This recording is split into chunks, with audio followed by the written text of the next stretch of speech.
Hello, everybody, and welcome to Forever Red Devils. This is your Manchester United news on a Monday morning, and time to be a little bit optimistic as a Manchester United fan. Ruud van Nistelrooy officially finishing his tenure as interim manager with a 3-0 comfortable victory against Leicester City. That makes it 3 wins out of 4 and a draw.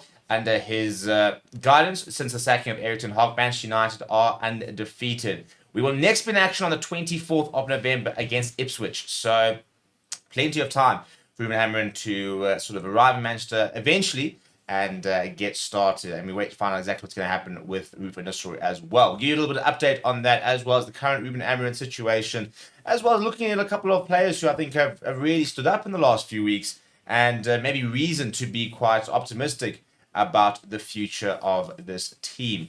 Before we get into that, please do smash the like on the video. Please do subscribe to the channel as well.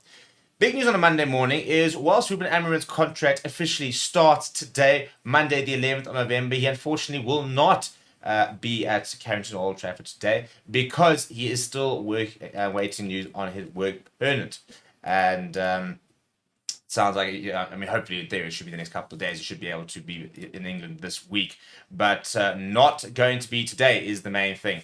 Whilst he's officially started, and obviously will be starting on his plans and the likes, and we'll be having conversations with some of the Manchester United things, sort of board and the likes, then he will not be actually in Carrington and over there. So hopefully we'll have something sorted by the end of the week. But not an ideal start because I'm sure he would want to be in England, he would want to be in Manchester, get to the club, for example, go start meeting everybody, because you're going to take a couple of days to settle in before you even begin to plan a team or hold a training session and the likes. So not the ideal situation, but it is what it is.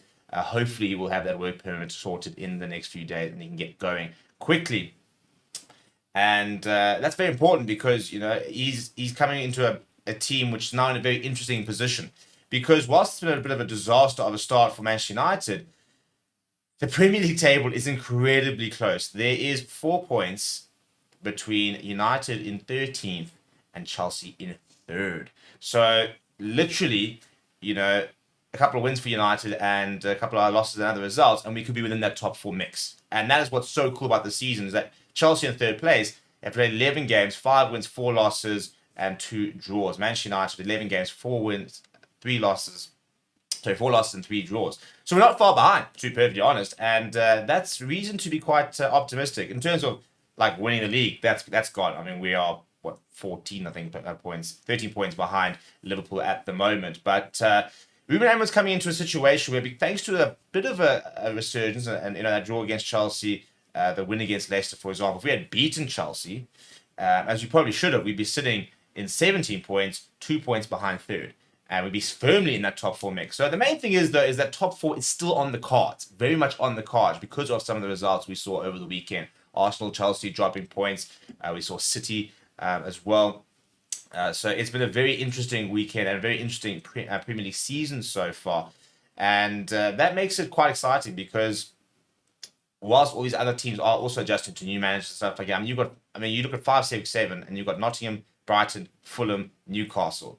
Then you've got Spurs and United sitting at 10th and 13th. You've got West Ham at 14th, for example. So it's a very strange Premier League table. But it is a Premier League table that is so open that we go on a bit of a run, for example, and we could actually find ourselves in the top 4 come Christmas, for example. And then hopefully, we can go finish top 4 at the end of the season, try and pick up a trophy once again. I think the Europa League is very winnable. I think, the League Cup, if we were to beat Spurs, becomes quite winnable. And that's the main thing, is to pick up trophies whilst you're not having potentially the best time. Now, the next question is what's happening with Ruud van Nistelrooy. So Ruud van Nistelrooy has been quite clear about the fact that he wants to remain at United. He wants to work with Ruben Amorim. He wants to continue coaching the side. He obviously now knows the players. He kind of understands where the club is at the moment, having been there for a few months. And I think he should be quite a valuable asset for Ruben Amorim, assuming that the new Manchester manager wants it. Now, personally, I think he'd be silly to get rid of Ruud van Nistelrooy. I think there's a lot of institutional knowledge that Ruud will bring. I think he's got the respect of the players, and I think that's very important. But at the same time, Ruben Amorim wants to come in and do things his way, and he'll want to bring in a few of his own assistants for example. Lots of talks about potentially who might be joining him here at United, and when that'll be confirmed. But at this stage, no confirmation about what's going to happen with Ruud van Nistelrooy. Ruben Amorim has said that he will have a conversation with him hopefully today, but has said that he's very clear that what he wants to do, which maybe sounds a little bit ominous. So we have to wait and see whether he will keep Ruud van Nistelrooy on. I personally really hope he does, but there's no guarantee, and we kind of have to back his decision either way, don't we? And in terms of that decision, yeah, I think that Ruben Amorim was brought in with a certain amount of, well, if things don't go well for Erik ten Hag, we've got someone who can kind of sort of hopefully steady the boat. I do think that he is very well liked by the squad, and I do think that we'd be silly to let him go, because you've got to try and find goals, for example. You've got to try and find some consistency with this team. And Ruben Amorim needs to understand what's going on at Manchester United. What is going on from a club perspective, behind the scenes, the setup and stuff.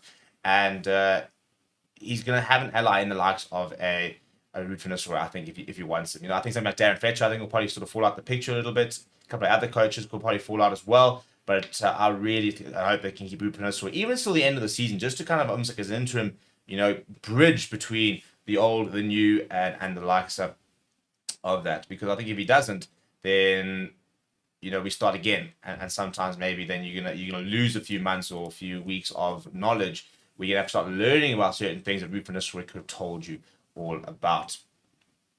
And that's going to be quite cool to see how that navigates that situation. But what he finally said, on Ruben van Nistelrooy, he said, a legend of the club, he did a great job. He said, I have to talk with him tomorrow, then I will explain everything. I am very clear and I will tell you like it is. Let's wait until tomorrow. So hopefully we will actually have an idea of that situation this week. So that is the main thing. In terms of him not arriving today, Manchester United obviously will train today, and he will probably be in. He will be in England this week, but he will not be able to begin working with the squad until he has got that that work permit at the moment. So the main thing is, I think, for him to obviously get there and start getting himself introduced to all the different clubs, structures and the likes of that, the different people, having conversations with Ruud van Nistelrooy and the likes, and then he needs to start training. Obviously, it's not going to be the full Manchester United squad because it is the international break and lots of players are involved. But the nice thing is, for example, is given the fact we're not playing particularly well, not all the teams, not all the players are getting those international call-ups at the moment. So, for example, Marcus Rashford will be able to work with for 2 weeks. Harry Maguire will be able to work with for 2 weeks. Basically, all the English players, actually, we don't have any English players in the squad. So he will get opportunities to work with lots of the players, even if not getting an opportunity to work with the full squad. But let me know what you think down in the comments below on the whole situation, and where do you think we might actually end up? Let me know in the comments below. Please do smash a like on the video. Please do subscribe to the channel as well. And we'll see you guys tonight for a live show at 7:30. Please come join us over there, and we'll see you later.